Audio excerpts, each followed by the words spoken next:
My home may not look like a mansion, and my clothes may be lacking in style.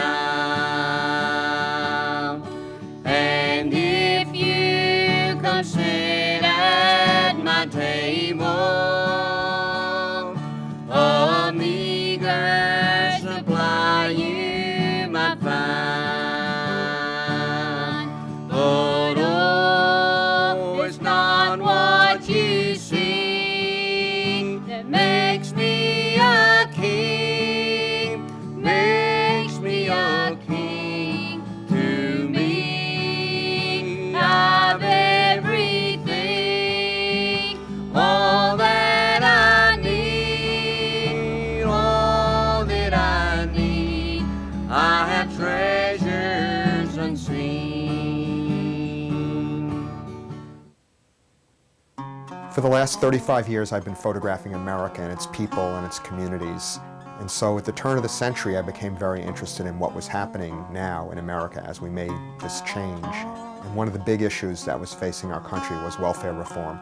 And I began to think, where are the places in America in which this issue is very important in the communities? And I happened to see a very small little article in a national newspaper which said that southern West Virginia was one of the most impoverished places in America. It had the highest rate of suicides, the highest rate of black lung, and other things that kind of pointed my camera in that direction. And I went to West Virginia with the idea of seeing this seminal community which had been a touchstone for America for generations, from the early days of the Farm Security Administration to the 60s when the Kennedys campaigned and other photographers ventured there. And now, at the turn of the century, what might be happening. And while there, I discovered that the coal culture was dying, partly because, or largely because, coal was completely mechanized. And I then went into the hollows in the communities and began to photograph and meet people and hear their stories and try to document what I thought was happening and where they pointed me. I didn't really know what to expect, and so going there on the top of my list was obviously the mines and what was happening. And I got there and there was very little mining left.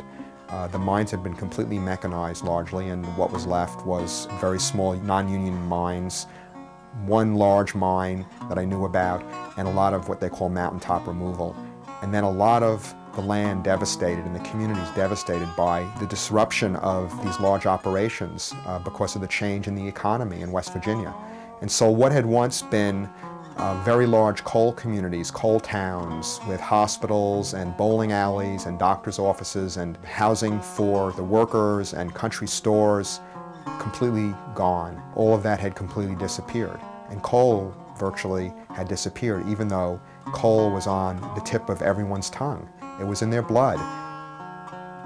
Coal still accounts for about 61% of the state economy, although it does not employ anywhere near the numbers that it used to. It used to be in the hundreds of thousands. Now you might have 30, 40,000 miners employed in the state. Still a lot of money, still a lot of coal being mined. The coal operators, here's how they had you. If you worked for a coal company, they paid you in their money, their currency, scrip. So you had to shop in their store. You wound up living in their house. They took the rent out of your check. They took a lot of things out of your check, your health care and all that stuff. If you went to church, they more or less owned the preacher. So he only preached what they wanted you to hear. Your kids went to a school that they owned and controlled what the kids were taught. So they had you coming and going financially, educationally, socially, spiritually, any way you wanted to cut it. They held all the cards. It was about as close to a feudal system as you'll ever see in America. The people who came to coal mining as coal mining grew in the late 1890s were a viable working class of people who made a living, had hope for the future, and were living the American dream. Many of these people were the mountaineers who were Scottish Highlanders, had outstripped their environment. They could no longer make a living in the mountaineering way. And coincidentally, then in World War I, there was a huge pool of people who needed to evacuate Europe. And the mines were just this voracious production that needed people. And they were able to see their lives get better. And this dream lasted for a century. And then, 2 generations later, their grandchildren were unbelievably poor. We're talking third world poverty. There's no water, they have no hope of jobs, they have no medical care, nothing. The social landscape, from my perspective, is one of a people with a great hope and a great culture, but impoverished. There's absolutely no infrastructure, there are no hospitals, there's no movie theaters. People are dependent on television for all their information and their entertainment brought into their homes. Education, schools are closing down, there are virtually no medical clinics for people to go to. In terms of people, coal is still king in West Virginia, but the people side of it has disappeared. The infrastructure for people is gone, and they've just been left, I guess, as slag. They're just remnants of this once great, powerful industry that dominated West Virginia. It's completely unseen. It's something that you don't read about in newspapers or magazines or even see on television. You really have to go off the beaten track. You have to take the hollow roads winding around the mountains and stop and talk to people to hear their stories. And they're very willing to tell their stories, and their stories are just amazing. I was really, really raised up hard, and so see, that helped me when I got older and got grown up enough. I knowed what to put that dollar for if I got a hold one. I'm not going to go hungry. You just got to know what to do. Over the years, I've sat and starved so much and went hungry. I've seen the time that I went hungry like a week and barely had enough food for my 4 girls. Barely, like 1 meal a day for them, where their daddy wouldn't help me.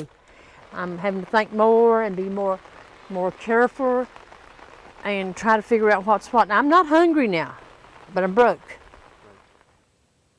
When you travel the hollow roads, you see people sitting on their porches, and part of that is really wonderful, to be out in the air and sitting with their friends and talking. And as you get closer to these porches and you become friends with these people, you really begin to see that they are drinking and smoking themselves to death. There's not much to do. There's no movie houses to go to. Sometimes people don't even have TVs. Their lives are, I would say, a great weight on their shoulders, and one way to kind of relieve that weight is to drink. And so you see a lot of alcoholism. And when there's no work, and there's no hope of work, and you're 40 years old or 45 years old, what do? One of the other problems has become the drug problem, in particular what has been called by the media hillbilly heroin, OxyContin, a very powerful narcotic in which is sold openly in many of these communities, and people become very, very addicted to it. And it's partly because in many of these communities there is no hope. There's no sense that you will ever get a job, and people just have given up. You talk to miners who will tell you about how many tons of coal a day they could dig, and they're proud of this fact that they worked and earn a living. The younger generation looks and doesn't see any of this, and it's not there for them. And so they have very, very few opportunities in these communities. One is to leave, and many do, but then again, many come back eventually to settle. There is a woman that Ken had photographed, and I returned to give her a picture that he had taken. When I came to interview her, her story unfolded. A life where she was a miner's wife. She had grown up there. Her husband died of black lung. She was a widow. She had nothing. I asked her what a hillbilly was, which is something I had asked everyone I visited, and she said that, many people thought we were ignorant. People called us trailer trash. And then suddenly she sort of drew herself up, and she said, but we have knowledge. We can exist on nothing. We know how to survive and have survived from nothing on the land. One of the things you see a lot of is this culture of the South. Confederate flags blowing in the breeze, Confederate tattoos on young men, very prominent, bumper stickers on cars, and every once in a while a Klan rally in which people come into the communities to try to play, I think, on the poverty of these communities, the fact that the government is unable to do anything, doesn't want to do anything, ignores these communities. And I wouldn't say really there's an audience for this largely, but there is a presence of these groups coming into these small communities and preaching this hatred. Religion is always a powerful part of these communities, but I can tell you also, as the population has decreased, the numbers of people attending religious activities has also dropped. And so going to a church, for example, in which once there might have been 100 families attending that church, and almost all the coal towns had their own coal church that the coal barons built in the mining communities, and people were very religious. You find many of those churches now abandoned, gone. You find a much smaller group of people worshiping, and I think for many people it's still powerful. You do see tent revivals, for example, but you're always amazed to walk into the tent and there might be 100 seats and there might be 25 people in the tent. Lord God, how easy can you separate yourself from the love of God? Lord God, there's nothing that should be able to separate you from the love of God. Look at Job, how he lost everything he had, but yet it did not separate him from the love of God. Here comes his woman out and said, Lord of God, because Job said, the Lord giveth and the Lord taketh away. Blessed be the name of the Lord. West Virginia is a case study, and as a case study, it's 150 years old now, and we can see the outcome. It's not good. There's really not a lot of hope for a future in West Virginia. As old miners die off and the industry further consolidates, there's really not much there.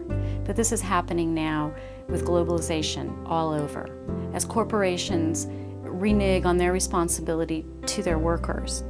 When they don't want to pay health care, when they don't want to observe environmental laws because they want to reap a higher rate of return. Part of what's at the core of the degradation of West Virginia is the way that capitalism has been allowed to run unchecked. It's a manifestation of capitalism that doesn't serve the people. It serves very few. But oh, it's not what you see. It makes me a king, makes me a king. To me, I've everything, all that I need, all that I need. I have treasures unseen.